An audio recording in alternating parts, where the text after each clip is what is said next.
Welcome everyone to the first lecture of Wordsmith Ethics course. In this lecture, we will discuss in detail the syllabus of the Ethics, Integrity and Aptitude, which is GS4, and we will also look at some of the past year questions related to each topic. This will give you a broad idea about the subject and how to read it. Also, one more thing, that to read this course very effectively and to maximize the benefit, please watch lecture 0. Link is given in the description box. The lecture 0 will give you an idea about how to study the course, how to make notes, and what to expect from this course, right? Also, one more thing, which is to be patient. Listen to all the lectures completely, and if you are not able to understand, re-listen them, right? But do watch lecture 0 first before starting this course, and please make notes as told in the lecture 0.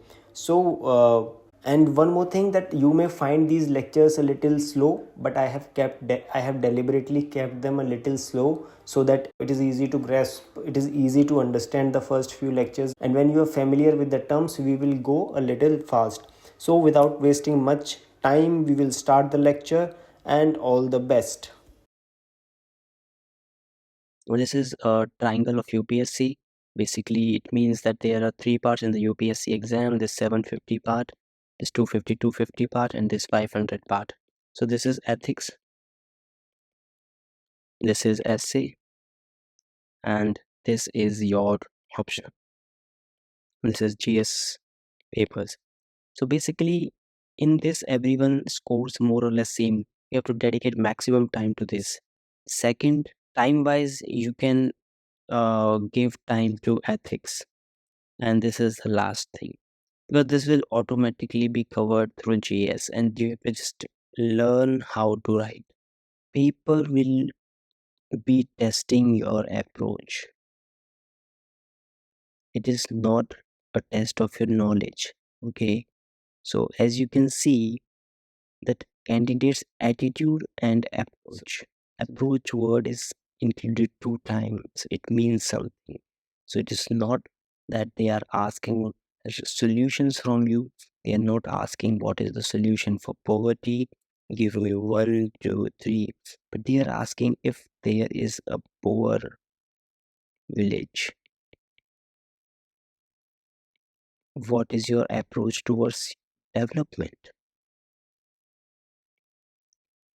So they are not asking that what will you do, or will you be able to assign resources.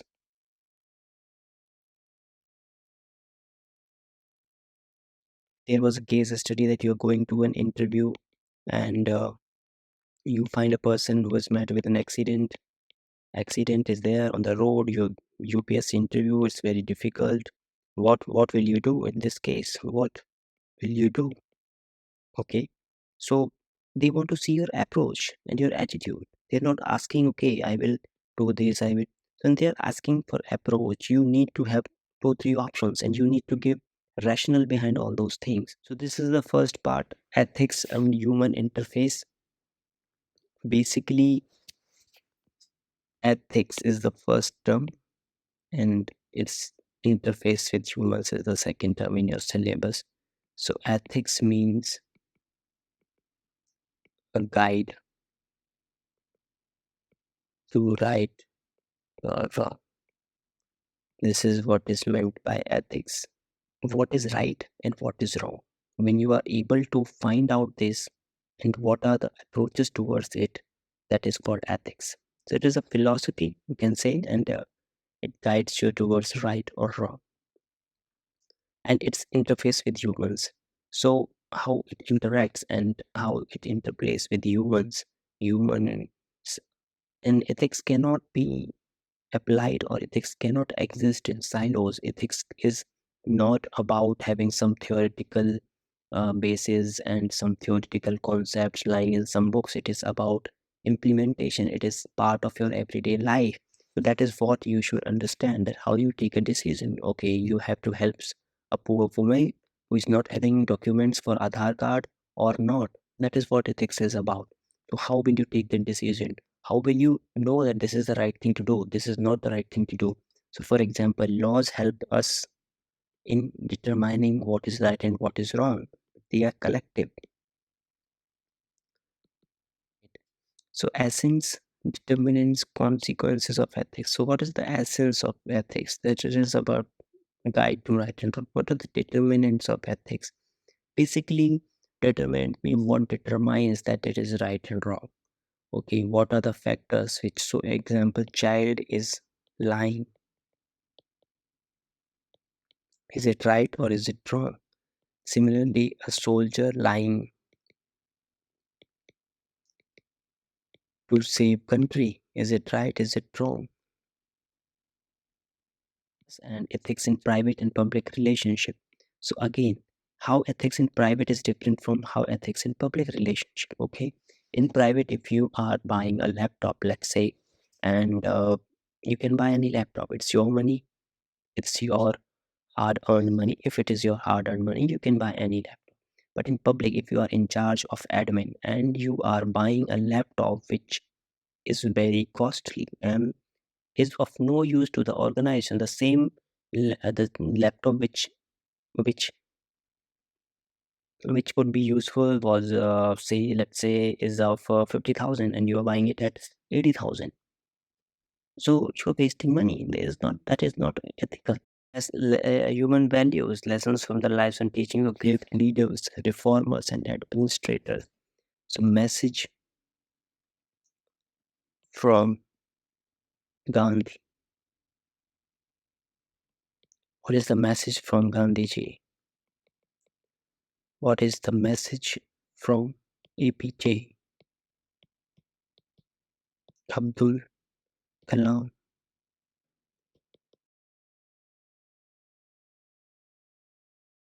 Non-violence, truth, okay, hard work, dedication, role of family, society, and educational institutions in inculcating values. So, what is the role of family? What is the role of society? And what educational institutions such as schools, colleges, uh, family, immediate family, your brothers, your sisters, your mother, your father, society. Have you learned any value? From father, have you learned any value? How does the relationship between mother and father shape a child? There are studies that most of your lives are determined in the small age, and you are just reacting to it now. So it's about how they have shaped you, how they have uh, what values have they inculcated. Similarly, for society, what is the role of your friend circle? What is the role of media? What is the role of other institutions, societal institutions in your personality today? So this is a question from previous years about from the topic. Law and ethics are considered to be the two tools for controlling human conduct so as to make it conducive to civilized social existence. Discuss how they achieve this objective. Giving examples show how the two differ in their approaches. So again, law and ethics, as we discussed, are supposed to be two tools for controlling human conduct. Again, interface with human actions as to make it conducive to civilized social existence. Discuss how they achieve this objective. Discuss how they achieve this objective. How laws and ethics. Firstly, these both of these are different terms. So there is a need to define first what is law and what is ethics. In your and basically you should be able to clearly think how law operate, how ethics operate, what is the difference between them, what are their shortcomings, and everything you should be able to think. Ethics tell us about what is right and what is wrong and acts as a guide. Similarly, laws give us do's and don'ts. All these inculcate values in us, all these direct our actions, and thus they prevent the rule of majority, might is right. They help in preventing might is right. Thus, a civilized social existence is possible, which is based on peace, non-violence, justice, and thus laws and ethics achieve its objective by inculcating values, by providing a guide towards our behavior, show how the two differ in their approach. Good laws and ethics. As I said, ethics is a guide to right and wrong. It is not enforceable. It is enforceable. Outside agency is required. No outside agency is required. Internal. If you violate law, there is punishment. There is external punishment. But if you are violating ethics, ethical principles, then there is resentment in yourself. And thus the approach is different in terms of these three parameters. So this is again a simple question. Some people feel that values keep changing with time and situation, while others strongly believe that there are certain universal and eternal human values. Give your perception in this regard with due justification. So it is the question about values, and we will learn what is meant by the term value, and is it universal, is it eternal, or as or it keeps changing with time and circumstances. So in general, to a common mind also can realize that values keep changing with time. So in general, it keeps changing with time, but there are certain values which are always eternal,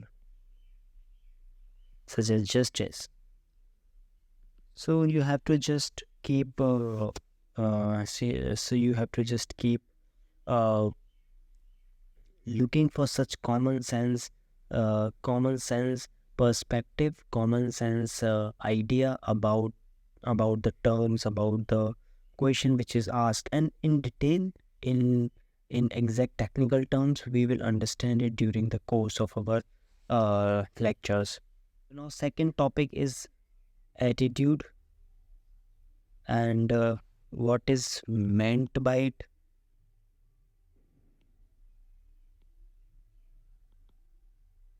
What are its content? Attitude, what does it contains? Okay, all this structure, what are the form in which you see the content, how content is there, some content is there, but how it is structured, how there is three elements, so how are they placed, and function, what is the function of attitude, having an attitude about something, what is the function in society. So all these things will be discussed. Is we can say attitude is just a belief about something.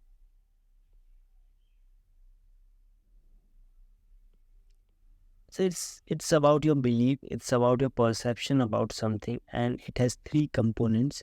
So that is ABC, and we will learn what are these functions ABC, and what are these elements ABC, and functions we will learn what are its functions. It was said that the UPSC will check your attitude. So it means it will check your perception. It will check how you psychologically feel about it. So this is important. Its influence and relation with thought and behavior. So again, what attitude is equals to behavior or is not equal to behavior? If equal, what situations it is equal? In what situations your attitude about something, your belief about something translates into your behavior. For example, if you believe that hard work is the key, but are you able to do hard work? That is the thing. If you believe that democracy is the best way of government, are you able to vote? And is it translated into your behavior? So there are certain things which we will learn, that in what circumstances basically attitude is translates into behavior, in what circumstances it does not. Again, moral and political attitude. You will not find any book covering these topics, moral and political aptitudes, but I have covered this in sufficient detail and with examples, so it will be very useful for you. Again, social influence and persuasions. So these are the techniques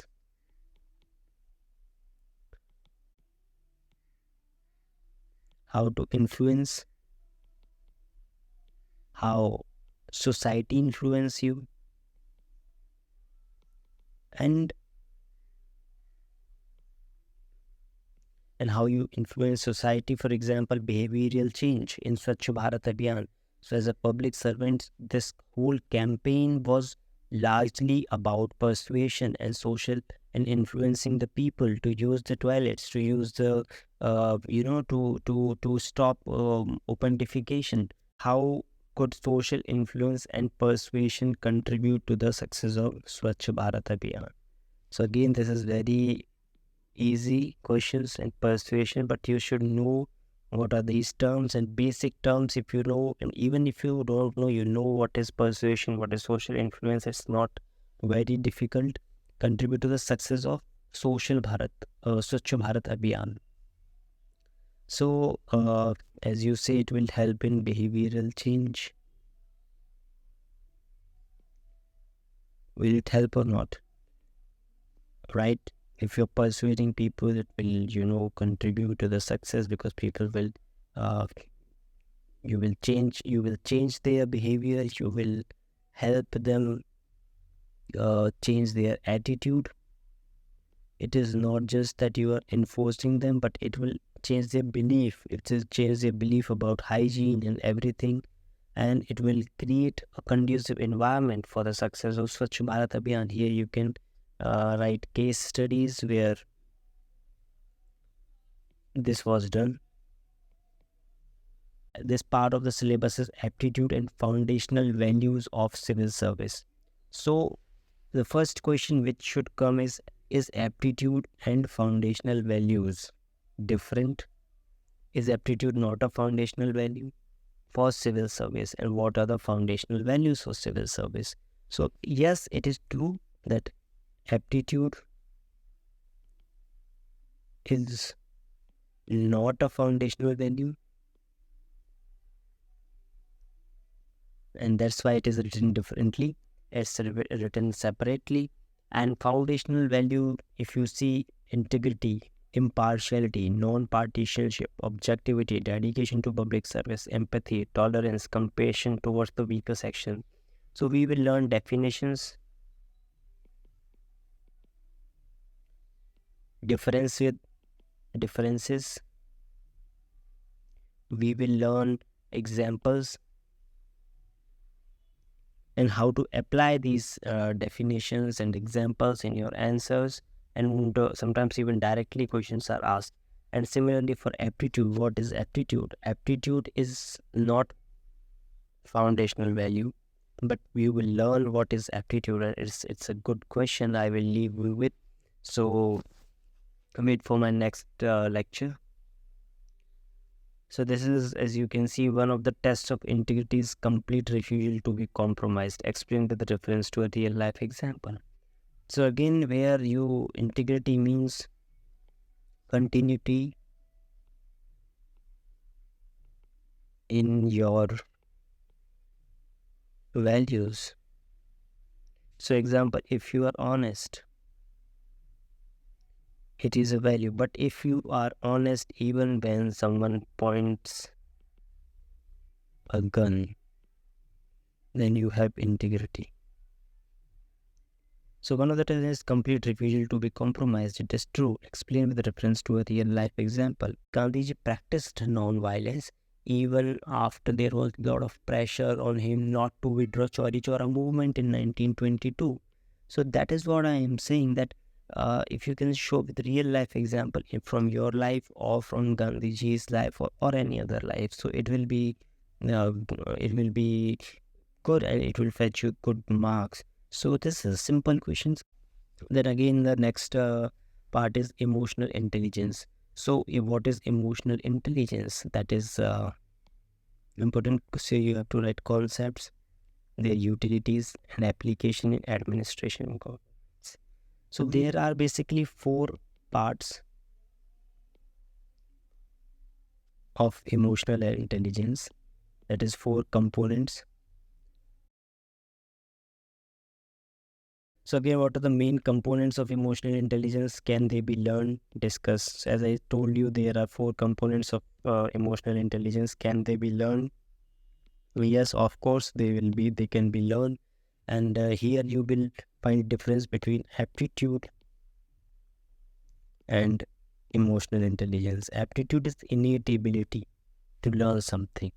But emotional intelligence is not innate. It can be learned. This was question number one. This is question number two. Emotional intelligence is the ability to make your emotion works for you instead of against you. Do you agree with this? You discuss. So it is true that emotional intelligence is about controlling your emotions and regulating your emotions,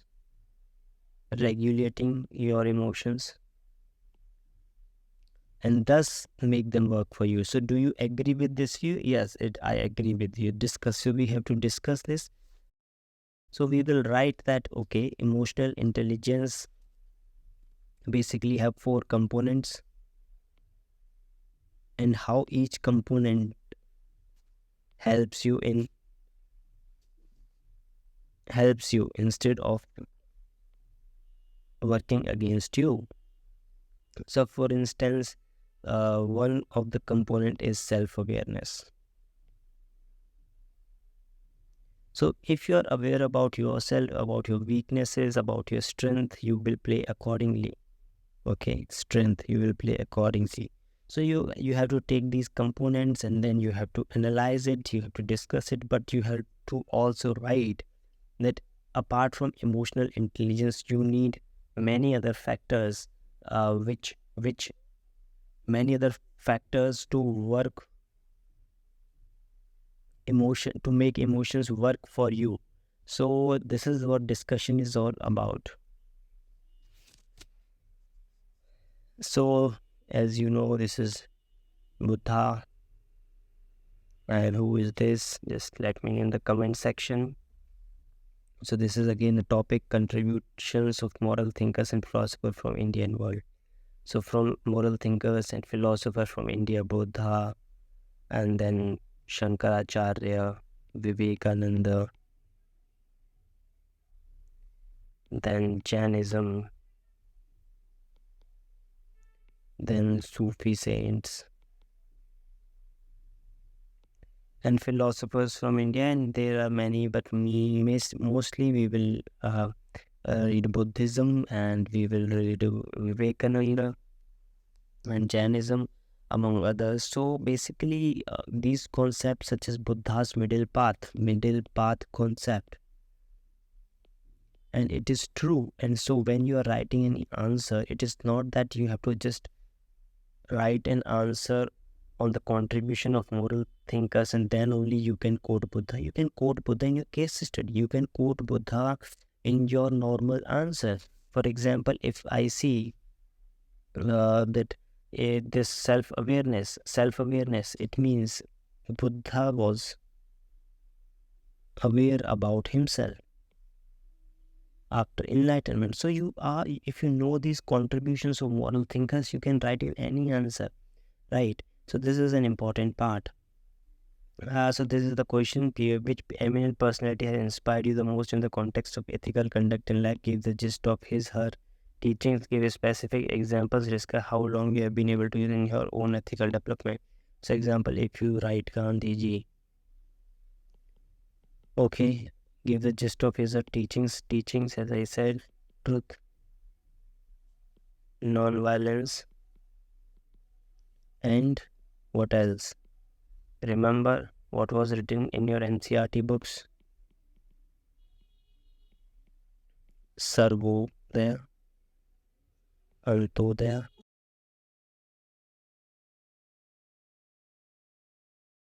So this is basically public service, values and ethics in public administration. So here if you see status and problems, what is the status of public service values, civil services values, and what are the problems? Completely do we completely have an honest bureaucracy? No, we don't. So what are the problems? So why we are not able to achieve it? Laws are at fault, obviously, but individual psyche, society, everything is there. Okay. And the ethical concerns and dilemmas in government and private institutions. What are the ethical concerns and dilemmas? For example, in hospitals, for a doctor giving private medicine, prescribing private medicine which is not available in the hospital and taking a commission. Is it an ethical dilemma or not? So something like this. And in private institutions, what are the ethical dilemmas in government institutions and private institutions? What is the difference between government institutions and private institutions? It is that the private institutions work for profit. So what does it changes? If the private institutions are working for profit, government institutions are working for welfare. So the ethical dilemmas and ethical concerns changes for both of them. So we will study them in detail. Okay, how it happens, what are the ethical dilemmas, laws, rules, regulation, and conscience as a source of ethical guidance. You remember the first question which was asked about rules versus ethics, laws versus ethics. So it's from this only that laws, rules, regulation, and conscience all act as source of ethical guidance. It means ethics means the ability to decide between right and wrong, and all these things help us in deciding right and versus wrong. But each of these have a shortcoming. Each of these have a stronger side to them. Each of these help in deciding what is right and wrong. But no law, no regulation can help you decide completely that this is right and this is wrong. Okay, so there are many ifs and buts. So we will study all these things. Accountability and ethical governance. What is accountability? What is ethical governance? Okay, you have heard about e-governance, m-governance, good governance. But what is ethical governance? Is good governance ethical governance? So we will look into these questions and it will be good. What is governance basically?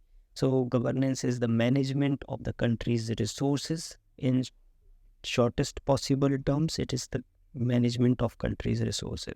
Ethical issues, international relations and funding. So what are the ethical issues in international relations and funding? So basically, if you see the funding for the green climate fund or funding for the climate change, it's not there. The countries are not providing it. The European countries are not providing it. Corporate governance. What are the issues in corporate governance? For example, you see insider trading. This is an issue where, for example, if you are a board member of the company and you know that company is going to decide these things and you buy shares or you sell them and you make a profit out of them, that is called inside. That is illegal in India, and this is an ethical issue, right? So all these things will be studied in detail, but you get an idea about what the syllabus is, what we are going to study, and it will be nice. What is meant by conflict of interest? Illustrate with examples the difference between actual and potential conflict of interest. Suppose the government of India is thinking of constructing a dam in a mountain valley bound by forest and inhabited by ethnic community. What rational policies should it resort to in dealing with unforeseen contingencies? So again, remember the first slide where I said approach and attitude. Here there are dam, constructing a dam. Dam means water. Ethnic communities, people. So how to find a balance between all these things? It is not that you will say no dam or cut the forest, let the houses submerge. So you have to find a rational policy. Where can you suggest micro dams? Go with EIA, environment impact assessment, and find out this. Can you go with social impact assessment?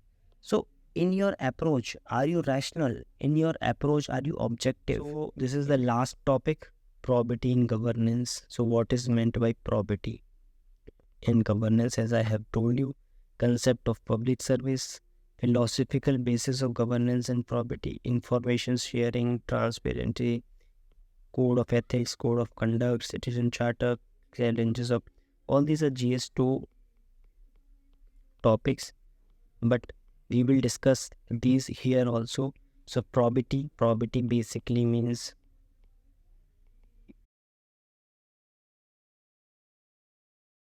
adhering to highest principles in life,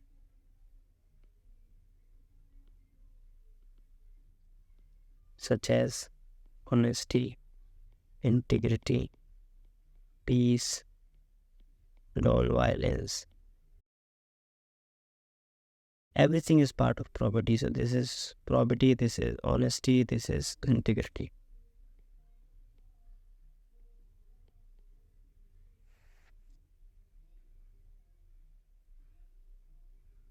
So challenges of corruption, code of ethics, code of conduct, what are their definition? What is the difference between them? This is RTI. Philosophical basis of governance. So on what philosophical basis are we governed? So what is the philosophical basis? Constitution is a guide.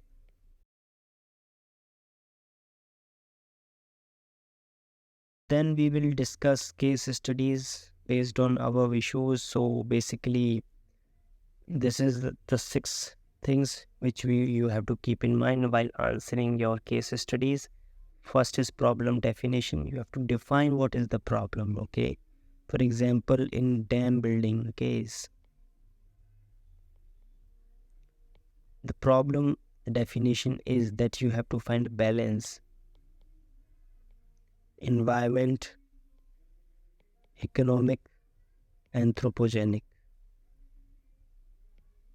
So balance between these and alternatives. As I told you, you have to see the approach, how alternatively you can solve the problem. Is it always a dam which is required? Can you have solar plants? Can you have tidal dams? Can you have any other thing? That is the first thing.